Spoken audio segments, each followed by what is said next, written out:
नमस्कार, मैं Jully Tiwari. Daily news में आप सभी का स्वागत है। तो चलिए नजर डालते हैं आज के कुछ मुख्य समाचारों पर।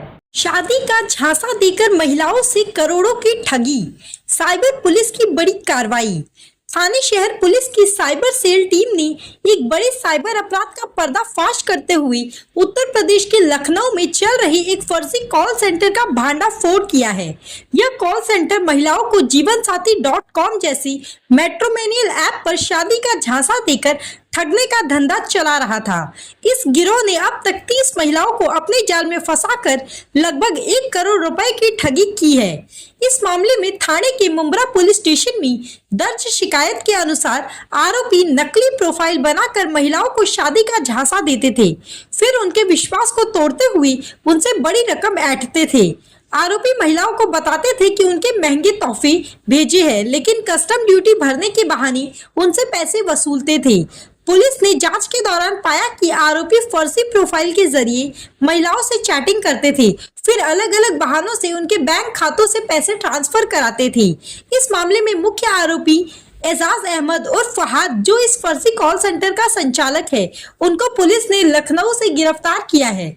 गिरफ्तारी के दौरान पुलिस ने उसे पकड़ने के लिए 5 किलोमीटर तक हाईवे पर पीछा किया। उसके पास से एक महिंद्रा थार गाड़ी, 9 लैपटॉप, जियो के राउटर, सिम कार्ड और अन्य तकनीकी उपकरण बरामद किए गए हैं। आरोपी ने कॉल सेंटर में काम करने वाले लोगों की मदद से अश्लील चैटिंग और ब्लैकमेलिंग जैसे अपराध भी किए हैं।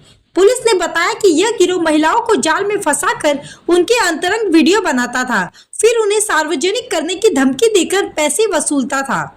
पुलिस ने आरोपी से संबंधित सभी उपकरण जब्त कर लिए हैं और मामले की तह तक जाने के लिए गहन पूछताछ कर रही है। यह कार्रवाई पुलिस आयुक्त आशुतोष डुमरी और अन्य वरिष्ठ अधिकारियों के निर्देशन में की गई है। मामले में शामिल अन्य आरोपियों की तलाश जारी है और पुलिस उम्मीद कर रही है कि इस मामले में और बड़े खुलासे होंगे। एक गुन्हा दाखल केला होता 10/10/2024 मध्ये। एक मुलगी आहे, तिला जीवनसाथी.com वरनं एकाने प्रपोज केलं आणि त्यांचं लग्न ठरलं। लग्न ठरल्यानंतर त्यांनी वेगवेगळे बहाणे सांगितले। तो अमेरिकेत बिझनेस करतोय डायमंड आणि ज्वेलरीचा, आणि त्या बिझनेसमध्ये डायमंडचा जो बिझनेस आहे ते डायमंडचे काही आर्टिकल्स त्यांनी गिफ्ट म्हणून तिला पाठवलेले आहेत आणि ते कस्टममध्ये अडकले म्हणून त्यांनी तिच्याकडनं पैसे घेतले। नंतर युगांडामध्ये त्याचा ॲक्सिडेंट झालेला आहे आणि इमिजिएट त्याला पैशाची गरज आहे, त्याकडे जी करन्सी आहे ती त्या देशात चालत नाही असं सांगून तिच्याकडनं वेगवेगळ्या बहाण्याने जवळजवळ 13,54,981 रुपये त्यांनी घेतले। त्यानंतर बरेच दिवस चाललं होतं म्हणून तिला संशय आला आणि मग तिने पोलीस स्टेशनमध्ये गुन्हा दाखल केला।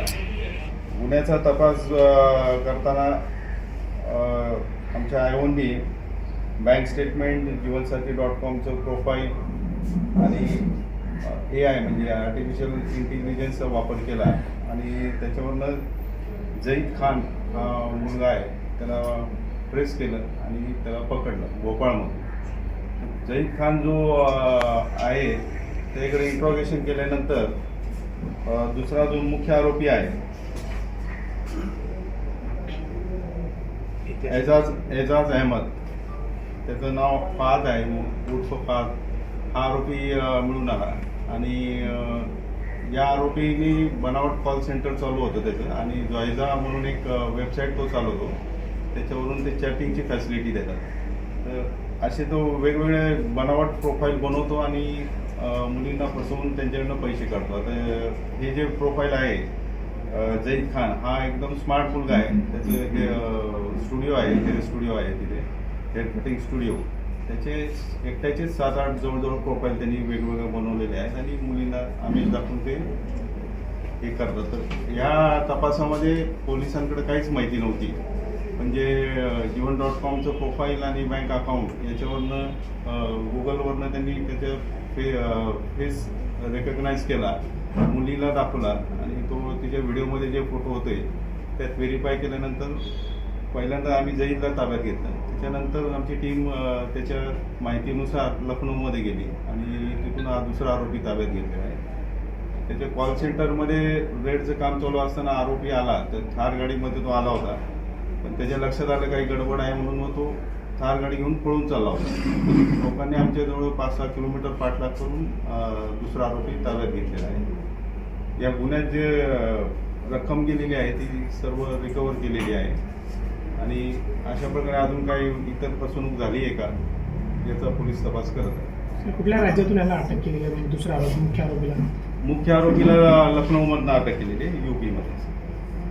सर येथे 2 ऐवजी अजून कोणी आहेत का? आता हे तपासात आता सध्या तर हे दोघं दिसत आहेत आणि तपासामध्ये निष्पन्न होईल सुरू केलेलं आहे आणि वेगवेगळ्या माध्यमातून म्हणजे सिनियर सिटीजन असतील, स्टुडंट असतील, कॉलेजचे स्टुडंट आहेत किंवा वेगवेगळ्या सोसायट्या आहेत, तिथं आम्ही पोलीस जाऊन मुलांना किंवा सिनियर सिटीजनना अवेअर करत आहोत की सायबर क्राईम जे होत आहे त्याचे तुम्ही बळी पडू नका. तर हा एक त्यातला प्रकार आहे. असे विविध प्रकारचे जे आहेत इन्व्हेस्टमेंटचे फ्रॉड आहेत किंवा जे लग्नाचे आमिष दाखवल्याचे फ्रॉड आहेत याबाबत आम्ही अवेअर करत आहोत आणि असं काही असेल कोणी काय अवाजवी डिमांड करत असेल तर नागरिकांनी सतर्क होणं गरजेचं आहे आणि परत जे काही चालू आहे ते व्हेरीफाय करणं गरजेचं आहे पैसे पाठवण्यासाठी. तो आज के लिए बस इतना ही.